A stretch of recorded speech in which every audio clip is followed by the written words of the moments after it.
साथियों नमस्कार। स्वागत है भाई एक बार फिर से आप सभी का अपने इस YouTube चैनल पर। दोस्तों, अगर आप रीट पात्रता परीक्षा की तैयारी कर रहे हो तो ये क्लास आपके लिए काफ़ी उपयोगी साबित रहने वाली है। दोस्तों, अब आप चाहे रीट लेवल 1 की कर रहे हो या आप लेवल 2 की कर रहे हो, रीट मुख्य भर्ती परीक्षा 3rd ग्रेड जिसका एग्ज़ाम आपके पात्रता के बाद होगा, उसमें राजस्थान जीके का वेटेज बहुत ज़्यादा है। उसके लिए भी ये क्लास आपके लिए बहुत ही उपयोगी और महत्वपूर्ण साबित होने वाली है। दोस्तों, अगर आप चाहते हो दोस्तों पहली बार में सिलेक्शन लेना, आप चाहते हो सरकारी नौकरी में आना, तो आपको बहुत ही ज़बरदस्त तरीके से मेहनत करनी पड़ेगी दोस्तों। और क्लासें जो भी आती हैं उनको कंप्लीट ध्यान से पूरा जरूर देखना है और लास्ट में कमेंट करके आपको ज़रूर बताना है कि आप कितने प्रश्न सही कर रहे हो। दोस्तों, आप जितना हो सके उतना अभ्यास जरूर करना है, क्योंकि अभ्यास से आप सफलता के नज़दीक पहुंच सको। देखिए, ये अपनी जो क्लासें रहती हैं उसमें आपके परीक्षा के लेवल के प्रश्न रहते हैं। इससे आप खुद अपना मूल्यांकन स्वयं कर सकते हैं दोस्तों कि आप कितने प्रश्न सही कर रहे हो। अगर आप अच्छी तैयारी रखते हो तो आपके अच्छे सारे प्रश्न सही निकलने वाले हैं, और आपकी तैयारी लगता है कि थोड़ा कम है तो आपको तैयारी में और ज़्यादा धार देने की आवश्यकता है। चलिए शुरू करते हैं आपकी क्लास को। 19 नंबर की क्लास आज आपकी रहने वाली है दोस्तों, जिसमें टॉप 20 अति महत्वपूर्ण प्रश्नों को हम देखने वाले हैं। रोजाना शाम 6 बजे लाइव की तरह ही प्रीमियर पर अपनी क्लास रहती है, जिसमें आप हर एक प्रश्न का राइट आंसर कमेंट करके बता सकते हैं। ठीक है ना, परीक्षा के लेवल के प्रश्न है, बस आपको क्लास को ध्यान से देखना है, ईमानदारी से। 15-20 मिनट की रहेगी, जिसमें आपको काफ़ी सारे प्रश्नों को मैं कंप्लीट कराने वाला हूँ। ठीक है ना, चलिए पहला प्रश्न आपके सामने है दोस्तों। जितने भी साथी जुड़ रहे हैं सभी का स्वागत है।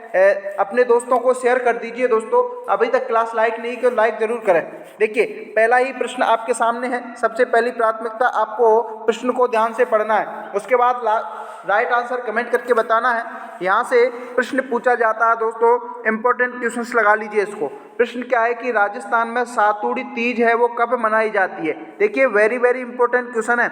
मैं आपको बता दूं, अपनी क्लास के हर एक प्रश्न इंपॉर्टेंट रहता है। ठीक है ना, 4 विकल्प आपके सामने रहेंगे दोस्तों। श्रावण शुक्ल तृतीया को मनाई जाती है क्या सातुड़ी तीज? श्रावण कृष्ण तृतीया को, भाद्रपद कृष्ण तृतीया को और भाद्रपद शुक्ल तृतीया को। जितने भी साथी हैं ना, अगर इसका राइट आंसर आ रहा है तो फटाक से छाप दीजिए कमेंट में। 5 सेकंड का समय। वेरी गुड सभी को, बिल्कुल राधे राधे, राम राम, खम्बा गनी।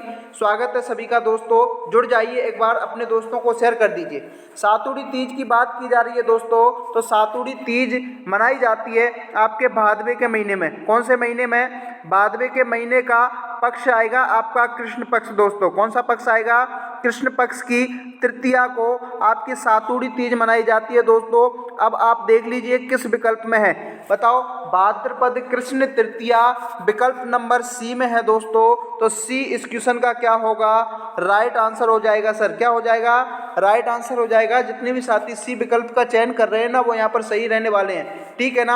अब यहाँ से क्या प्रश्न बनेगा? देखिए, यहाँ से प्रश्न और बन सकता है, क्या सातुड़ी तीज को और किस किस नाम से बोला जाता है? देखिए, कजली तीज के नाम से प्रश्न आया था। मैं बोल रहा हूँ ना, अगर आप क्लास को पूरा देख रहे हो ना, तो आपके सारी चीज़ें क्लियर होने वाली हैं। ठीक है ना, इधर उधर भटकने से कोई आपको कुछ मिलने वाला नहीं है। सिलेक्शन लेना है ना, तो टिक करके देखना है, हर एक बिंदु को कंप्लीट करके चलना है। सातुड़ी तीज को हम खजली तीज के नाम से जानते हैं दोस्तों। कौन सी तीज के नाम से?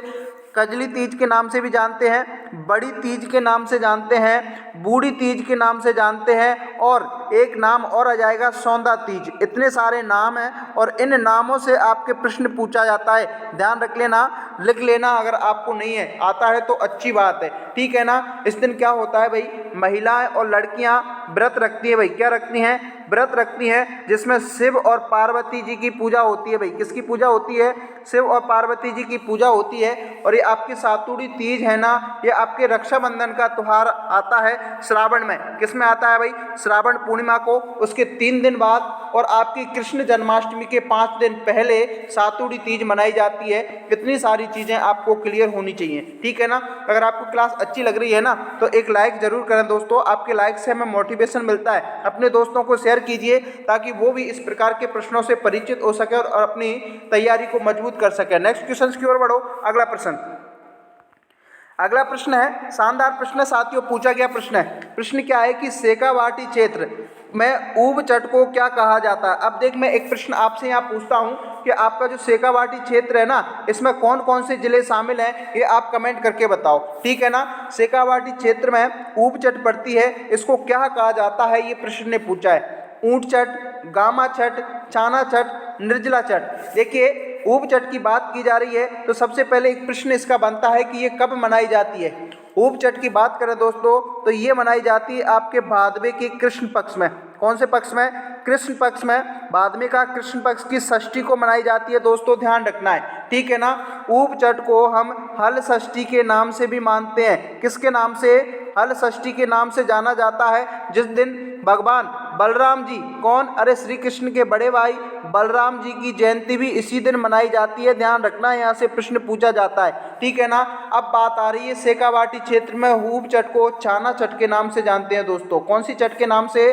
चानाचट। किस विकल्प में है? सी विकल्प में है सर, तो सी को क्या कर देंगे?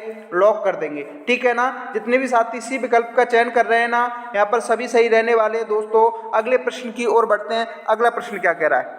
अगला प्रश्न देखिए भाई, इस प्रश्न को मैं आपके वीडियो के थंबनेल पे ही लगाया है कि करणी माता का जो मेला है वो कहाँ लगता है, बताओ भाई। देशनोक बीकानेर, कोलायत बीकानेर, आपके तिलवाड़ा बाड़मेर और पीपलूद बाड़मेर। कमेंट करके बताना है आपकी करणी माता का मेला कहाँ लगता है, ठीक है ना। इसको उपनाम की बात करें तो चूहों की देवी के नाम से भी जानते हैं, यहाँ से प्रश्न पूछा जाता है। इस प्रश्न को मैं शायद बता चुका हूँ, ठीक है ना। चूहों का मंदिर भी इस देवी के मंदिर को कहा जाता है, यहाँ से भी प्रश्न पूछा जाता है। इसमें जो पाए जाते हैं वो सफ़ेद चूहे पाए जाते हैं दोस्तों। कैसे चूहे पाए जाते हैं? सफ़ेद चूहे पाए जाते हैं, जिनको काबा के नाम से जानते हैं, यहाँ से भी प्रश्न पूछा गया है, ठीक है ना। अगर आप अपने चैनल से जुड़ रहे हो, अपनी क्लासों को पूरा देख रहे हो ना, तो आपकी हर एक चीज, हर एक प्रश्न क्लियर करके किया जाएगा, ठीक है ना। करणी माता की मेले की बात करें दोस्तों तो ये आपके देशनोक में, कहाँ पर? देशनोक। और देशनोक कहाँ पड़ता है? बीकानेर में पड़ेगा सर। अब देख लो किस विकल्प में है? ए विकल्प में है, तो ए विकल्प इस क्वेश्चन का क्या होगा? राइट आंसर हो जाएगा। जितने भी साथी ए विकल्प का चयन कर रहे हैं ना, वो सभी सही रहने वाले हैं। एक प्रश्न यहाँ से और बनता है कि इसका मेला कब बढ़ता है, तो ध्यान रखना है दोस्तों, इसका मेला 2 बार देखने को मिलता है, ठीक है ना। एक बार तो आपके मार्च अप्रैल में देखने को मिल जाएगा। कब मिलेगा? मार्च और अप्रैल में। और दूसरी बार आपका जो मेला बढ़ता है वो आपके सितंबर और अक्टूबर में देखने को मिल जाएगा। इतनी सारी चीज़ें अगर आपने कंप्लीट हैं तो यहाँ से आपका प्रश्न बाहर जाने वाला नहीं है। और इस प्रकार की अगर आप तैयारी रख रहे हो ना, फिर देखना आपका सिलेक्शन कौन रोकता है। देखिए, सिलेक्शन लेने के लिए तपना पड़ता है दोस्तों, ऐसे ही सिलेक्शन नहीं होता। भीड़ बहुत ज़्यादा है, भीड़ का हिस्सा नहीं बनना है। आपको भीड़ से अलग होकर के सिलेक्शन लेना है ना, तो स्मार्ट स्टडी करनी पड़ेगी, हर बिंदु को कंप्लीट करके चलना पड़ेगा। समय बहुत कम है, जितना हो सके उतना अभ्यास कीजिए दोस्तों। अगला प्रश्न देखते हैं। अगला प्रश्न क्या है? अब अगला प्रश्न है, कौन सा युग्म असंगत है। देखिए, इस प्रकार के प्रश्न अब परीक्षा में पूछे जाते हैं। पैटर्न बदल चुका है, आप पुराने पैटर्न के ऊपर बैठे रहोगे तो कुछ नहीं होने वाला। समय के साथ साथ आपको अपडेटेड रहना पड़ेगा दोस्तों, ठीक है ना। प्रश्न क्या कह रहा है? युग्म कौन सा असंगत है। देखिए, तीज का त्योहार कब मनाया जाता है, तो ये श्रावण शुक्ल तृतीया को, बिल्कुल सही है। तीज का जो मेला है वो श्रावण शुक्ल तृतीया को बढ़ता है, बिल्कुल सही है साथियों। और इस दिन से राजस्थान जो हिंदी के महीनों की प्रारंभ त्योहारों का प्रारंभ में इससे माना जाता है। इसके बारे में कहावत में बता चुका हूँ कि तीज द्वारा बावड़ी ले डूबी गणगौर। श्रावण शुक्ल तृतीया तीज के जो हरियाली तीज जिसको बोलते हैं वहाँ से प्रारंभ होता है और गणगौर पर त्योहारों का समापन माना जाता है। जाम्बेश्वर का मेला की बात करें तो ये फाल्गुन के आश्विन माह में लगता है। फाल्गुन और आश्विन माह में, बिल्कुल सही है सर। चार भुजा की मेले की बात करें तो यहाँ पर श्रावण शुक्ल एकादशी को लगता है क्या? ये भी बिल्कुल सही है। गोगा जी के मेले की बात करें दोस्तों तो ये भाद्रपद कृष्ण अष्टमी को लगता है क्या? बिल्कुल नहीं लगता दोस्तों। गोगा जी का मेला भाद्रपद कृष्ण अष्टमी को ना लग करके भादवे की, कौन सी? भादवे की कृष्ण की नवमी को लगता है दोस्तों, ध्यान रखना है। तो डी विकल्प इस क्वेश्चन का क्या होगा? राइट आंसर हो जाएगा। भादवे कृष्ण नवमी को गोगा नवमी मनाई जाती है, जिस दिन गोगा जी का मेला लगता है। और ये लगता है आपके गोगा मेडी। कहाँ लगेगा? गोगामेड़ी नामक स्थान है, जो कि आपके कौन से जिले में पड़ता है सर? हनुमानगढ़ जिले में पड़ता है। कौन से जिले में पड़ता है? हनुमानगढ़ जिले में पड़ता है दोस्तों। अब बताइए कहाँ से प्रश्न बाहर जाएगा, ठीक है ना। हर एक बिंदु आपको क्लियर करके बताया जा रहा है। रोजाना शाम 6 बजे आपको क्लास रहती है, लाइव जुड़ना है, प्रीमियर पर चलेगी, जिसमें आप हर एक प्रश्न का राइट आंसर कमेंट करके बता सकते हो, ठीक है ना। अगला प्रश्न देखो, जितने भी साथी जुड़ रहे हैं स्वागत है सभी का, बहुत बहुत स्वागत है। आप एक बार क्लास को शेयर कर दीजिए और अभी तक लाइक नहीं किए तो एक बार लाइक जरूर करें। जो साथी चैनल पर नए हैं वो चैनल को सब्सक्राइब करके जरूर रखें दोस्तों। अगला प्रश्न देखिए भाई, अगला प्रश्न क्या कह रहा है कि निम्न में से कौन सा विभाग है जो अरावली और विंध्याचल पर्वत के बीच संक्रांति प्रदेश के नाम से जाना जाता है। देखिए आपका जो भौतिक विभाजन होता है ना, वो 4 भागों से होता है। मैंने बताया था कई बार, इस प्रश्न को मैं बता चुका हूँ कि राजस्थान का भौतिक विभाजन प्रोफेसर A.K. तिवारी और आपके हरिमोहन सक्सेना, इन्होंने 4 भागों में बांटा है। एक तो आता है आपका पश्चिमी मरुस्थल माला, एक आता है आपका अरावली पर्वतमाला, एक आता है आपका पूर्वी मैदानी और एक आता है आपका दक्षिण पूर्वी पठार। अब प्रश्न ये पूछा है कि एक तो आता है ये अरावली वाला और इधर आती है आपकी विंध्याचल की पर्वतमाला की पहाड़ियाँ। प्रश्न ये पूछ रहा है कि अरावली और विंध्याचल पर्वत के बीच का जो संक्रांति प्रदेश होता है उसको क्या कहा जाता है? तो उसको कहा जाता है दोस्तों दक्षिण पूर्व पठार। क्या कहा जाता है? दक्षिण पूर्वी पठारी भाग कहा जाता है, ध्यान रखना है। अब बताओ किस विकल्प में है, बताओ। तो विकल्प नंबर दक्षिण पूर्वी पठारी आपके डी में देखने को मिल जाएगा। तो डी विकल्प इस क्वेश्चन का क्या होगा दोस्तों? राइट आंसर हो जाएगा। जितने भी साथी डी विकल्प का चयन कर रहे हैं ना, वो यहाँ पर सही रहने वाले हैं। अब दक्षिण पूर्वी पठारी भाग को भी 2 भागों में बांटा है दोस्तों, ध्यान रखना है। एक तो आता है आपका हाड़ौती के पठार और एक आता है विंध्यन कगार की भूमि। हाड़ौती के पठार को भी आपके 5 भागों में बांटा है। अर्धचंद्राकार की पहाड़ियाँ, नदी निर्मित मैदान, साबात उच्च भूमि, झालावाड़ का पठार और डग गंगदार की भूमि। इतने सारे प्रश्न मैंने आपको यहाँ क्लियर करा दिए हैं। अच्छी लग रही हो तो आप थम्स अप जरूर करें। अगला प्रश्न देखिए भाई, अगले प्रश्न की ओर बढ़े। फिर से आपके सुमेलित करने वाले प्रश्न आ चुका है। देखिए सूची फर्स्ट को सूची सेकंड से मिलान करने वाले प्रश्न हैं। ये क्लास है आपके रीट के साथ साथ प्री BSTC की तैयारी करने वाले साथियों के लिए भी, पटवार की, वीडियो की, RAS की, जेल प्रहरी की, चतुश्रेणी की, किसी भी भर्ती परीक्षा की तैयारी कर रहे हो सभी के लिए इंपॉर्टेंट है दोस्तों। एक तरफ आपके पर्वत पठार है और एक तरफ आपके जिला है, आपको सुमेलित करना है। जरगा की पहाड़ियाँ उदयपुर में देखने को मिलेंगी, बिल्कुल सही है। इस प्रकार के प्रश्न मैं आपको बता चुका हूँ। सीधे ऑप्शनों की ओर जाओ। ए में 1 किस विकल्प में है? तो ए में है, सी में है और डी में है। यानी कि हम यूँ कह सकते हैं कि बी विकल्प तो सीधा कट जाएगा। आगे देखो मेसा का पठार की बात करें ना, तो ये आपके चित्तौड़गढ़ में है। तो बी में 3 विकल्प। अब बताओ बी में 3 किस में है? तो बी में 3 विकल्प नंबर ओनली सी में ही है। किस में है भाई? विकल्प नंबर सी में है। बी में 3 देखने को मिल जाएगा, तो सीधे हम सी को क्या कर देंगे? लॉक कर देंगे। बाकी ए विकल्प भी कट जाएगा और डी भी कट जाएगा, ठीक है ना। बौराठ के पठार की अगर अपन बात करें दोस्तों, तो ये आपके उदयपुर जिले में देखने को मिलता है और आपकी त्रिकूट की पहाड़ियाँ जैसलमेर में आपको देखने को मिल जाती हैं। अगला प्रश्न देखिए भाई, अगला प्रश्न क्या है? राजस्थान का क्षेत्रफल भारत के कुल क्षेत्रफल का कितना है? देखिए राजस्थान की क्षेत्रफल की बात की जा रही है। भारत के कुल क्षेत्रफल का 10.41% होता है दोस्तों। यहाँ से प्रश्न पूछा जाता है, ए विकल्प इस क्वेश्चन का क्या होगा भाई? राइट आंसर हो जाएगा। अगला प्रश्न देखो भाई, अगला प्रश्न क्या है? राज्य के पत्थर उद्योग के विकास के लिए बनी रीको एवं मार्बल उद्यमियों की संयुक्त संस्था क्या है? ये आपसे प्रश्न ने पूछ लिया। सीडॉस, सुजलॉन, सीमेंट और सैमपेक्स। कमेंट करके बताओ। तो वो होगा दोस्तों सीडॉस। किस विकल्प में है? ए विकल्प में है सर। तो ए को क्या कर देंगे? लॉक कर देंगे। जितने भी साथी ए विकल्प का चयन कर रहे हैं ना, वो यहाँ पर सभी सही रहने वाले हैं दोस्तों। अगला देखिए, अगला प्रश्न क्या है? देखिए अगला प्रश्न बहुत शानदार है। राज्यों में अभ्रक ईंटों का निर्माण कहाँ होता है? ये प्रश्न ने पूछा है। देखिए यहाँ से और सारे कौन कौन से प्रश्न बन सकते हैं वो भी मैं आपको बताऊंगा। फिलहाल इस क्वेश्चन का आपको राइट आंसर देना है। 5 सेकंड का आपके पास समय है, छाप दीजिए फटाक से। अजमेर, पाली, उदयपुर, भीलवाड़ा। अभ्रक ईंटों के निर्माण की बात करें तो ये आपके भीलवाड़ा जिले में होता है दोस्तों। कौन से जिले में? भीलवाड़ा जिले में। भीलवाड़ा जिले को हम अभ्रक नगरी के नाम से भी जानते हैं। सीधा प्रश्न यहाँ से चपता है कि अभ्रक नगरी किसे कहा जाता है? भीलवाड़ा को। भीलवाड़ा को हम वस्त्र नगरी के नाम से भी जानते हैं। कौन सी नगरी से नाम से जानते हैं? वस्त्र नगरी को भी हम भीलवाड़ा के टेक्सटाइल सिटी भी भीलवाड़ा को कहा जाता है। इतने सारे प्रश्न यहाँ से आपके बनते हैं। तो डी विकल्प इस क्वेश्चन का क्या होगा? राइट आंसर हो जाएगा। अगले प्रश्न की ओर बढ़ो। अगला प्रश्न है कि संगमरमर निर्यात के लिए कंटेनर डिपो की स्थापना कहाँ प्रस्तावित है? देखिए, संगमरमर के लिए एक स्थान फेमस है, मकराना। कौन सा राना? मकराना। कहाँ पड़ता है? नागौर में पड़ेगा दोस्तों। कहाँ पड़ेगा? नागौर में। अब देख लो, मकराना नागौर किस विकल्प में है? डी विकल्प में है दोस्तों। तो डी विकल्प को क्या कर देंगे? लॉक कर देंगे सर। जितने भी साथी डी विकल्प का चयन कर रहे हैं वो यहाँ पर सभी सही रहने वाले हैं। अगले प्रश्न की ओर बढ़ो। अगला प्रश्न है, शानदार प्रश्न है, पूछा गया प्रश्न है, इंपॉर्टेंट लगा लीजिए। क्या लगा लीजिए? स्टार लगा लीजिए दोस्तों। संत मीठे साई की दरगाह कहाँ स्थित है? बताओ, इस प्रश्न को मैं करा चुका हूँ। संत मीठे साई की दरगाह कहाँ स्थित है? जालौर का किला, गागरोन दुर्ग, नागौर दुर्ग, तारागढ़ दुर्ग। तो संत मीठे साई की दरगाह की बात करें तो ये मिलेगी आपका झालावाड़ जिले में।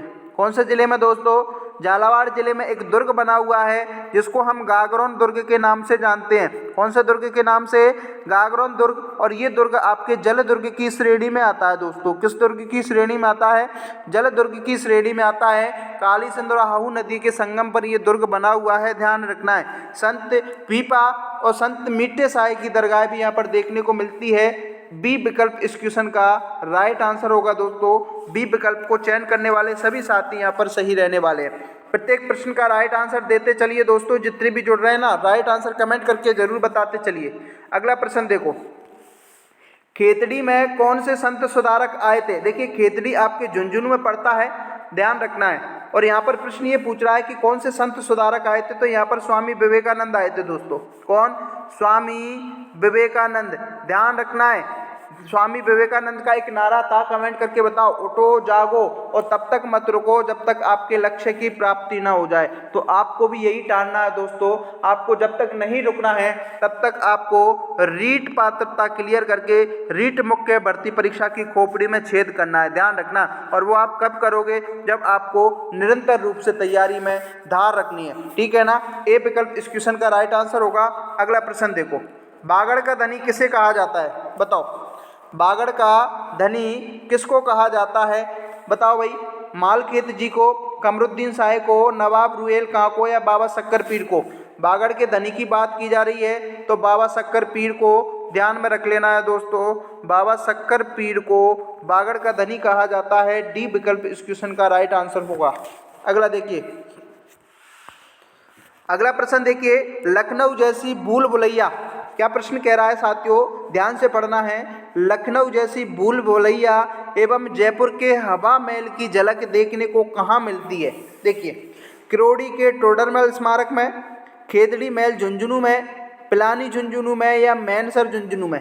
तो देखिए, लखनऊ की जो भूल भुलैया और जयपुर का हवा महल की जो झलक है ना, वो आपका खेतड़ी महल में देखने को मिलती है दोस्तों। और खेतड़ी महल कहाँ मिलेगा?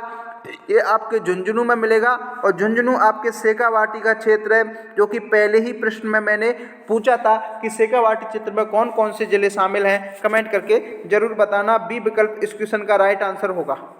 अगला देखो भाई, तार के मरुस्थल में बालू का स्तूपों के बीच में कहीं कहीं निम्न भूमि मिलती है जिसमें वर्षा का जल भर जाता है। देखिए, ये आपका तार का मरुस्थल है और बीच बीच में आपका ये मरुस्थल है और बीच बीच में वर्षा का जल भर जाता है, जो कि गड्ढा बनकर एक अस्थायी झील का निर्माण बना लेती है, जिनको हम टाट या फिर रन के नाम से जानते हैं, ध्यान रखना है। तो बी विकल्प इस क्वेश्चन का क्या होगा? राइट आंसर होगा। जितने भी साथी बी विकल्प इस क्वेश्चन का राइट आंसर दे रहे हैं ना, वो सभी सही रहने वाले हैं। प्रत्येक प्रश्न को मिलाते चलिए दोस्तों। लास्ट में कमेंट करके बताना है, अगर आप 15 प्रश्न कर रहे हो ना तो आप बहुत अच्छी तैयारी रखते हो। अगला प्रश्न देखो, राजस्थान के किस जिले की सीमा सर्वाधिक जिलों से मिलती है? देखिए, ओल्ड जीके के अनुसार है और आपको फिलहाल ओल्ड जीके यानी कि आपको पुरानी जीके ही पढ़ना है। नई जीके से आपको कोई भी प्रश्न पूछने को नहीं मिलेगा, ठीक है ना। राजस्थान के किस जिले की सीमा सर्वाधिक जिलों के साथ मिलती है? तो एक जिला आता है आपका पाली और लगभग 8 जिले इससे सीमा बनाते हैं पुरानी जीके के अनुसार। सी विकल्प इस क्वेश्चन का राइट आंसर होगा।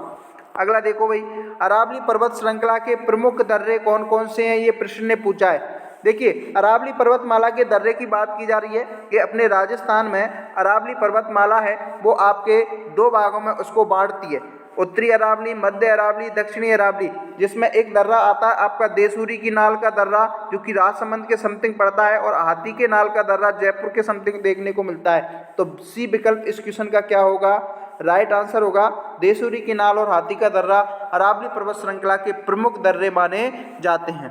अगला देखो भाई, राजस्थान में कौन से कस्बे में साधारण धरातल उसके पास की नदी के पैंटे स्तर से नीचे है, ये आपके प्रश्न ने पूछा है। हनुमानगढ़ जंक्शन, जोधपुर, बालोतरा, पाली। देखिए राजस्थान का कौन सा कस्बा का साधारण धरातल उसके पास की नदी के पैंटे के स्तर के नीचे है, तो वो आपका हनुमानगढ़ जंक्शन आता है दोस्तों। कौन सा, हनुमानगढ़ जंक्शन। किस विकल्प में है, ए विकल्प में है गुरुजी, तो ए को लॉक कर देंगे। अगला प्रश्न देखो,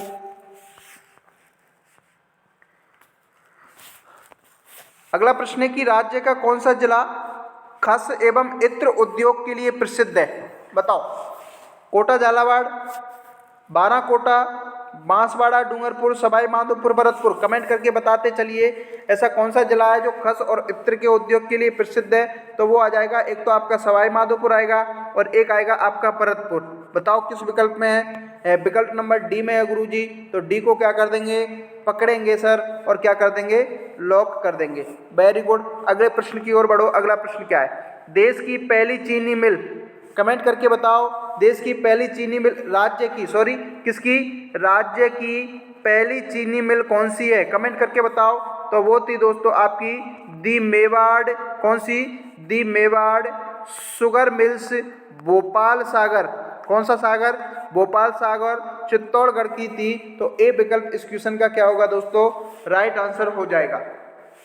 तो साथियों ये तो थी आज की क्लास जिसमें हमने टॉप 20 अति महत्वपूर्ण प्रश्नों की चर्चा की, जिसके साथ साथ कौन कौन से प्रश्न परीक्षा में बन सकते हैं उनकी भी हमने चर्चा की है। अब आप पूरी ईमानदारी के साथ बताना, कमेंट करके जरूर जाना कि आप कितने प्लस प्रश्न कर रहे हो। अगर आप 15 प्लस प्रश्न सही कर रहे हो तो आप समझ लीजिए कि आप तैयारी बहुत शानदार और ज़बरदस्त लेवल की रखते हो और आप सफलता के नज़दीक हो। दोस्तों क्लास अच्छी लगी हो तो एक लाइक ज़रूर कर दें, आपके लाइक से हमें मोटिवेशन मिलता है दोस्तों, और अच्छे से अच्छे प्रश्न लाने की हम कोशिश करते हैं, ठीक है ना। विद्यालय समय के साथ साथ आपको क्लासें प्रोवाइड करते हैं, अच्छा लगता है कि हम आपको कुछ चीज़ें तो दे रहे हैं, ठीक है ना। अपने दोस्तों को शेयर जरूर करें, जो साथी अपने चैनल पर नए हैं वो सब्सक्राइब करके जरूर रखें। मिलते हैं कल 6:30 बजे, तब तक के लिए जय हिंद, जय Bharat, bye bye, take care.